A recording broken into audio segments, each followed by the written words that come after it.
the request that you have made before us is not strange. It's something that if we had the opportunity to visit all of you whilst we were struggling to take over the leadership of the Senate, we probably would have made it as one of the manifestos. And we would have made it as one of the manifestos and said, please, we want royal blessing. But before you give us the royal blessing, we promise you that we will definitely do everything possible to work with the House of Representatives and all our colleagues to create a rule in our constitution for the traditional rulers in Nigeria.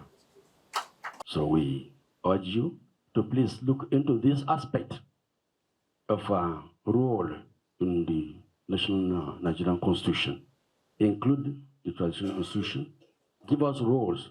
to support, to advise, to mobilize all the policies, all the people we have, support the policies, promote the programs, and then let our people feel sense of belonging